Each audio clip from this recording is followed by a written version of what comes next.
Good morning, students. Today we will start economics. We have two parts of economics. First one microeconomics, second one macroeconomics. We will start microeconomics, chapter number 1, introduction. First point is a simple economy. Think of any society.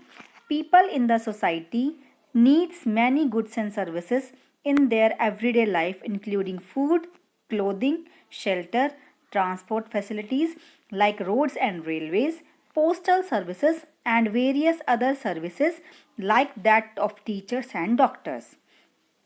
हर जगह पर people society में people food का, clothes का और shelter का use करते हैं अपनी एवरीडे लाइफ में. ट्रांसपोर्ट फैसिलिटीज़ के लिए वो मेनली रोड्स का और रेलवेज़ का यूज़ करते हैं. कहीं पर भी आना जाना हो तो वो मेनली रोड्स का और रेलवेज़ का यूज़ करते हैं. अगर उनको कुछ कहीं पर पोस्ट करना है तो वो पोस्टल सर्विसेज का यूज़ करते हैं. इन सर्विसेज को हर एक कोई यूज़ करता है, चाहे वो डॉक्टर हो, चाहे वो टीचर हो. In fact, the list of goods and services that any individual needs is so large that no individual in society to begin with has all the things she needs. Individual people की needs बहुत ज़्यादा होती हैं, but एक single person, एक individual person society में उन needs को पूरा नहीं कर सकता. सभी नीड्स को पूरा करने के लिए सभी की ज़रूरत होती है. Every individual has some amount of only a few of goods and services that she would like to use. Every individual कुछ ही चीज़ों का, कुछ ही गुड्स का और सर्विसेज का यूज़ कर सकते हैं जो वो पसंद करते हैं. A family farm may own a plot of land, some grains, farming implements, maybe a pair of bullocks and also the labor services of the family members.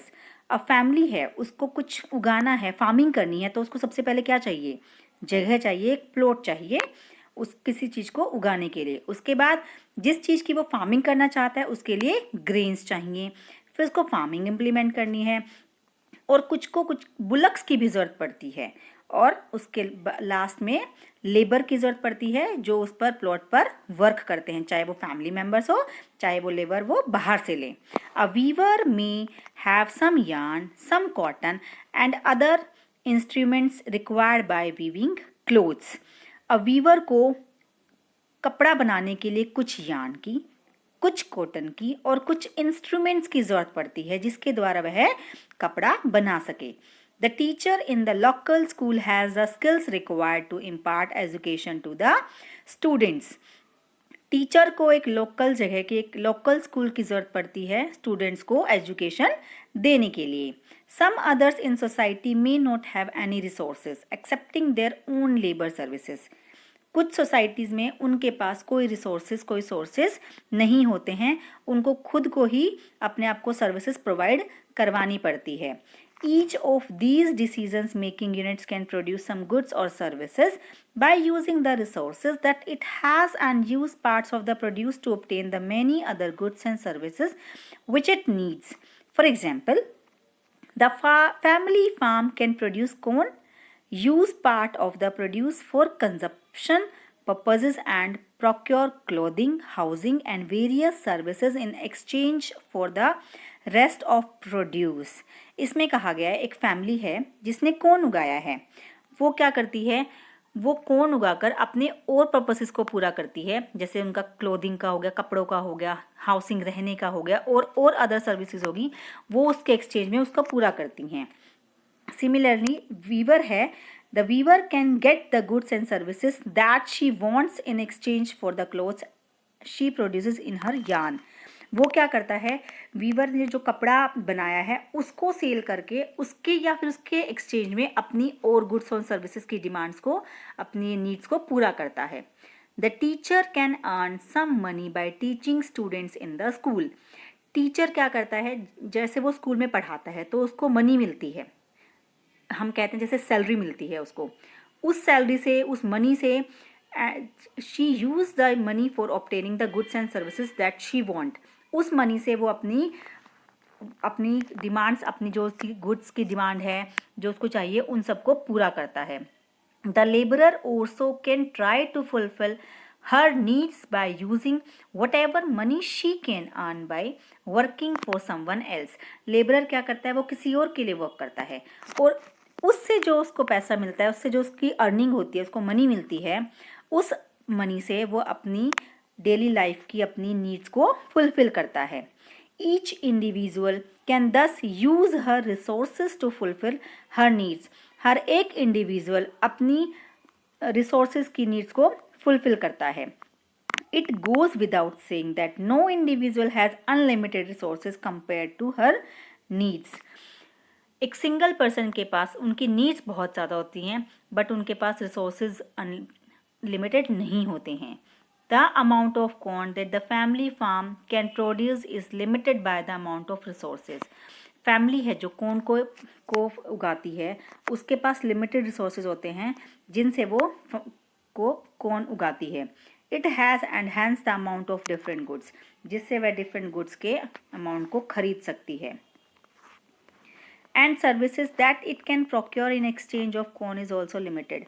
जितना वो कॉर्न उगाते हैं उसी के ही एक्सचेंज में वो अपने हिसाब से सर्विसेज को और गुड्स को परचेज कर सकते हैं. As a result the family is forced to make a choice between the different goods and services that are available. Result में हम क्या कह सकते हैं कि फैमिली को चूज करना पड़ता है कि उनको कौन सी गुड्स को परचेज करना है या कौन सी सर्विसेज को उनको यूज करना है. It can have more of a good or services only by giving up some amounts of other goods or services. For example, if the family wants to have a bigger house, it may have to give up the idea of having a few more acres of arable land. अगर एक family को बहुत बड़ा house चाहिए तो उनको बहुत बड़ी जगह को छोड़ना पड़ेगा, उस आइडिया को गिव अप करना पड़ेगा. If it wants more and better education for the children, it may have to give up some of the luxurious life. अगर वो अपने बच्चे को बहुत ज़्यादा अच्छी एजुकेशन, बहुत बेटर एजुकेशन देना चाहते हैं तो उनको लग्जरीज लाइफ को छोड़ना पड़ेगा. The same is the case with all other individuals in society. ऐसे ही और जो इंडिविजुअल सोसाइटी में रहते हैं उनके साथ भी होता है. Everyone faces scarcity of resources. सभी को रिसोर्सेज की कमी को फेस करना पड़ता है. And therefore has to use the limited resources in the best possible way to fulfil her needs. और उनको लिमिटेड रिसोर्सेज को अपनी जो उनकी बहुत ज़्यादा नीड है उनको पूरा करना पड़ता है. वो अपनी सारी की सारी नीड्स को फुलफिल नहीं कर सकते. जो बहुत ज़्यादा ज़रूरी नीड्स होती हैं उनको ही वो पूरा कर सकते हैं बेस्ट पॉसिबल वे में. In general every individual in society is engaged in the production of some goods or services and she wants a combination of many goods and services, not all of which are produced by her. Individual क्या करते हैं, goods और services को combination को बनाते हैं कि किसके लिए कितना नीडफुल और किसके लिए कितना नीडफुल नहीं है. नीडलेस टू से, नीडलेस क्या कहते हैं, that there has to be some compatibility between what people in society collectively wants to have and what they produce. For example के थ्रू देखते हैं. The total amount of corn produced by family farm along with other farming units in a society must match the total amount of corn that people in the society collectively wants to consume. Total amount, वो सारी की सारी total amount देखते हैं कि किस किस ने कितना कितना कॉर्न उगाया है, कितना कितना कॉर्न का उन्होंने प्रोड्यूस किया है. If people in the society do not want as much corn,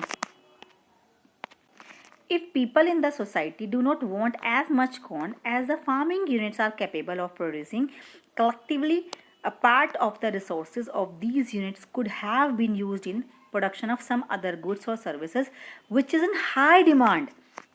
अगर हमारी सोसाइटी में कॉर्न की इतनी डिमांड नहीं है तो हमें क्या करना चाहिए, उसी प्रोडक्शन को किसी और गुड्स और सर्विसेज को बनाने में लगाना चाहिए जिसकी बहुत ज़्यादा हाई डिमांड होती है. ऑन द अदर हैंड, दूसरी जगह पे हम ये कह सकते हैं, if people in the society want more corn compare to what the farming units are producing collectively, the resources used in the production of some other goods and services may be reallocated to the production of corn. तो हमें क्या करना चाहिए, अगर हमें corn की इतनी ज़रूरत नहीं है तो हमें उसकी जगह पर दूसरी सर्विसेज और कॉर्न्स को और उसके कॉर्न को प्रोडक्शन को रीअलोकेट करना चाहिए दूसरी चीज़ों पर. सिमिलरली ऐसे ही दूसरी चीज़ों पर और दूसरी गुड्स पर. Just as the resources of an individual are scarce. Just as the resources of individual are scarce, the resources of the society are also scarce in comparison to what the people in the society may collectively wants to have.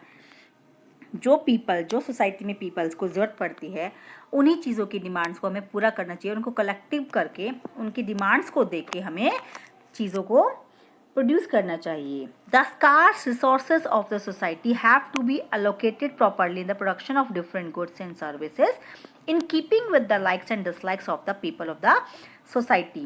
और हमें जिन चीज़ों की हमें ज़रूरत होती है, people को जिस चीज़ों की पीपल लाइक करते हैं और डिसलाइक करते हैं, उसको देखते हुए हमें जो हमारे पास कम रिसोर्सेज हैं उनको ऐसे ही प्रोड्यूस करना चाहिए, ऐसे ही लगाना चाहिए ताकि पीपल्स की लाइफ को हम कंप्लीट कर सकें. Any allocation of resources of the society would result in the production of a particular combination of different goods and services. The goods and services thus produced will have to be distributed among the individuals of the society. The allocations of the limited resources and the distributions of final mix of goods and services are two of the basic economic problems faced by. In reality, any economy is much more complex compared to the society discussed above. ऊपर सारा कुछ discuss किया गया है कि society में हमें कैसे किसी चीज़ की ज़रूरत पड़ती है और कैसे हमको उसको डिस्ट्रीब्यूशन करना चाहिए.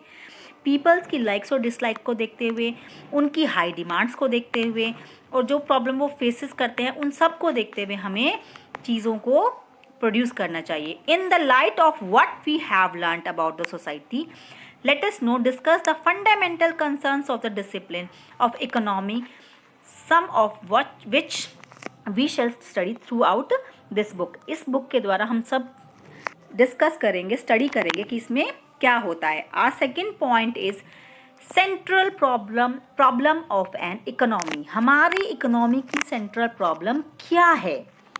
Production, exchange and consumption of goods and services are among the basic economic activity of life. Production किसी चीज़ को बनाना, एक्सचेंज करना और कंजप्शंस ऑफ गुड्स और उस चीज़ का कंजप्शन करना और सर्विसेज का. These are basic activities of our economic life.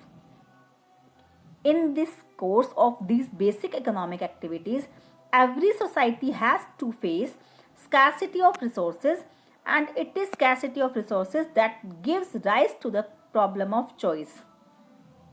जब हमारे पास रिसोर्सेज की कमी होती है तो हम चॉइस की प्रॉब्लम हमारे पास आती है. जैसे मैं आपको एग्जांपल देती हूँ, हमारे पास कुछ चीज़ है खाने की, वो एक ही चीज़ है, आपको भूख लगी है और आपके पास चॉइस नहीं है कि हम कुछ और खा सके. जैसे सपोज करो हमारे पास राइस है सिर्फ खाने के लिए हमारे घर पर और आप कुछ और खाना चाहते हो, जैसे मैगी वगैरह समथिंग कुछ और खाना चाहते हो, पर उसका प्रोडक्शन बाहर बहुत कम है, उसको बहुत ज़्यादा रिच पीपल ले सकते हैं. तो यहाँ पर क्या हुआ, ये हमें मैगी की क्या हो गई, स्कैरसिटी हो गई, जिसके कारण हमारे पास चूजिंग के लिए कुछ नहीं होता और हमें राइस को ही खाना पड़ेगा. The scarce resources of an economy have competing usage. In other words, every society has to decide on how to use its scarce resources. The problem of an economy are very often summarized as follow. जो ये economy problem face करती है वो मैं आपको अभी बताने जा रही हूँ. What is produced and in what quantity? हमें क्या प्रोड्यूस करना चाहिए और किस क्वांटिटी में प्रोड्यूस करना चाहिए. Every society must decide on how much of each of the many possible goods and services it will produce. Every society को डिसाइड करना पड़ता है कि कितनी क्वांटिटी में उनको किस गुड को प्रोड्यूस करना है. Whether to produce more of food, clothing, housing or to have more of luxury goods. कि उनको किस क्वांटिटी में फूड को बनाना है, कपड़ों को बनाना है और हाउस बनाने के लिए और लग्जरी गुड्स को प्रोड्यूस करना है. Whether to have more agriculture goods or to have industrial products and services, whether to use more resources in education and health to or to use more resources in building military services, कि उनको कितना agriculture goods और services बनाने के लिए use करना है, कितना उनको एजुकेशन और हेल्थ पर यूज़ करना है और उनको कितना मिलिट्री सर्विसेज पर यूज़ करना है, whether to have more of basic education or of more of higher education, और कितना उनको बेसिक एजुकेशन पर खर्च करना है और कितना उनको हायर एजुकेशन पर खर्च करना है, whether to have more of consumption goods और to have investment goods like machines which will boost production and consumptions tomorrow, कितना उनको गुड्स की कंजप्शंस पर खर्च करना है और कितना उनको इन्वेस्टमेंट करनी है मशीन पर जो उनकी प्रोडक्शन को बूस्ट करता है, बढ़ाता है आने वाले कल में।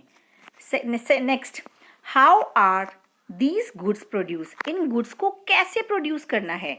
Every society has to decide on how much of which of the resources to use in the production of each of the different goods and services, whether to use more labor or more machine, उनको ये decide करना है कि उनको कितना production करना है और कैसे करना है, बाय लेबर के द्वारा करना है या मशीन के द्वारा करना है, which of the available technology to adopt in the production of each of the goods, उनको किसी भी चीज़ को बनाने के लिए किस टेक्नोलॉजी को अडॉप्ट करना है, उनको ये सब देखना होता है।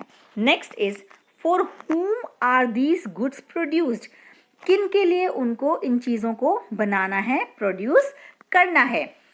Who gets how much of goods that are produce in the economic, इसमें आपको ये बताया जाएगा कि कितना किसके लिए प्रोड्यूस करना है।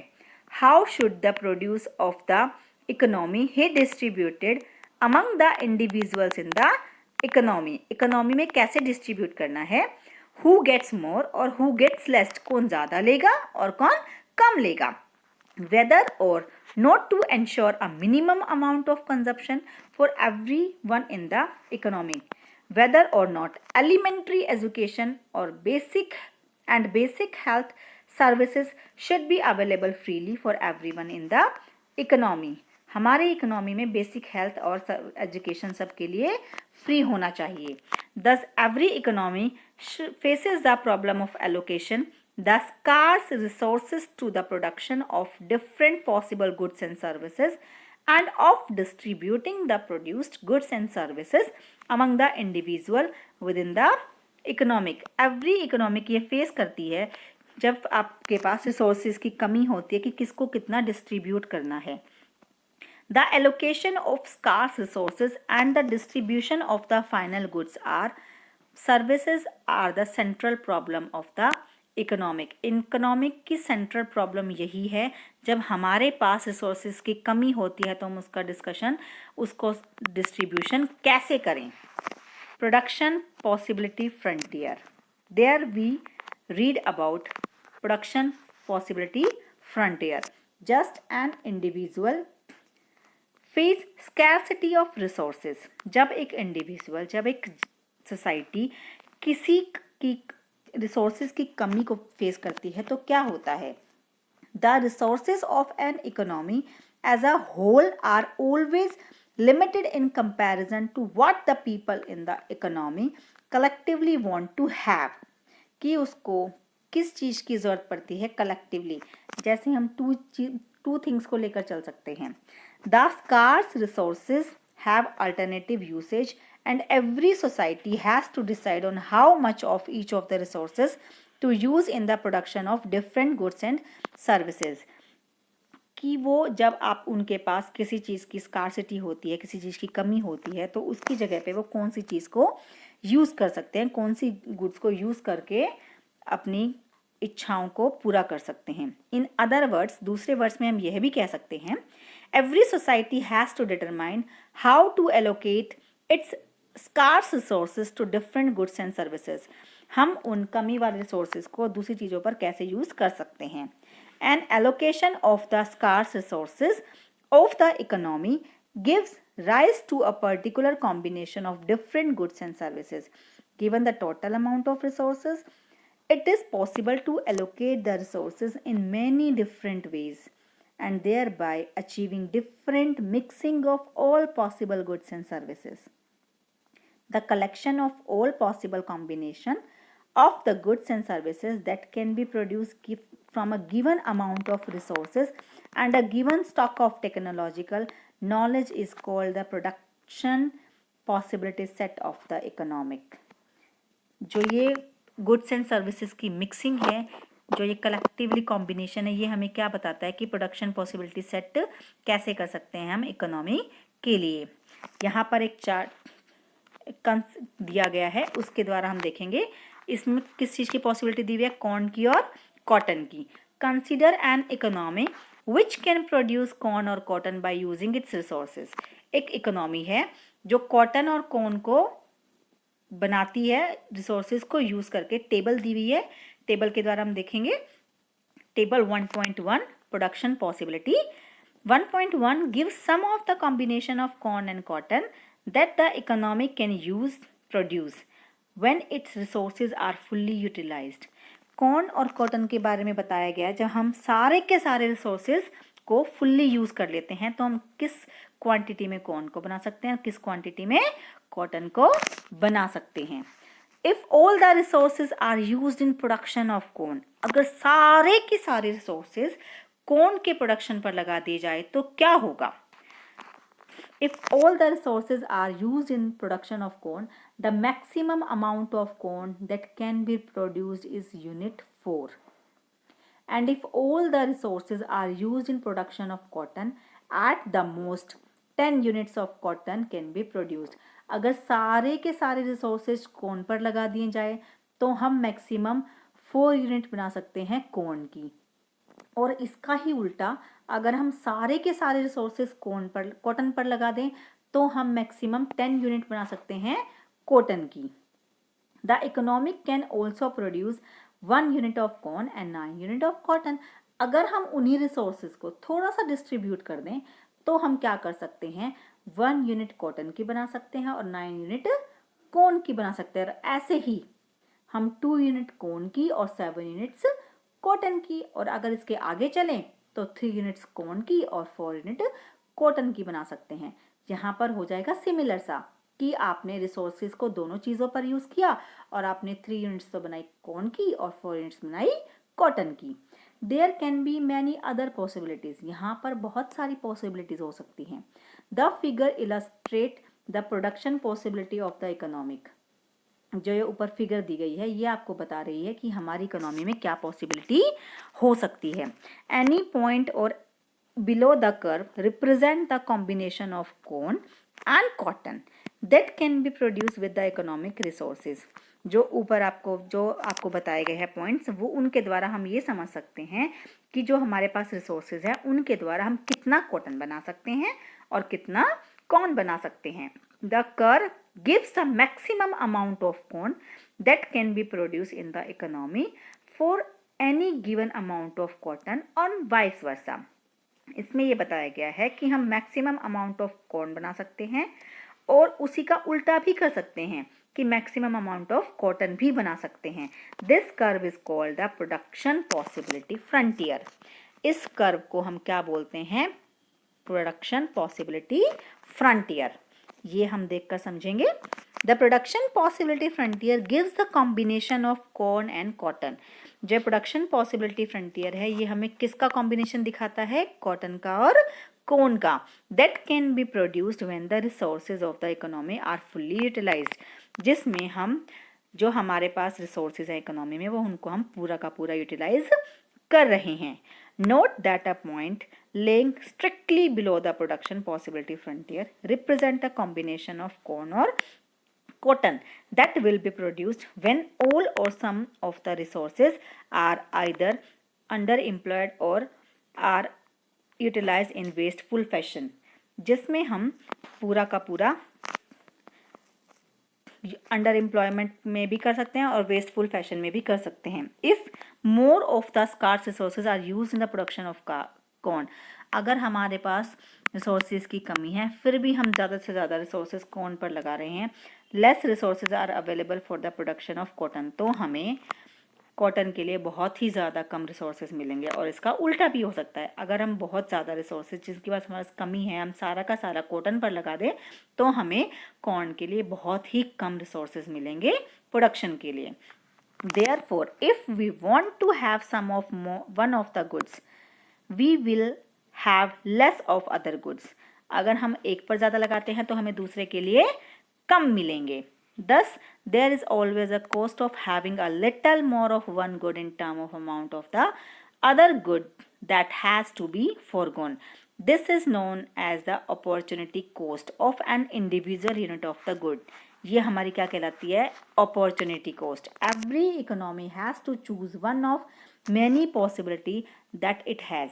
हर एक इकोनॉमी को चूज करना पड़ेगा जो उनके पास पॉसिबिलिटी है उनमें से। इन अदर वर्ड्स, दूसरे वर्ड्स में हम क्या कह सकते हैं, one of the central problem of the economy is to choose from one of many production possibilities.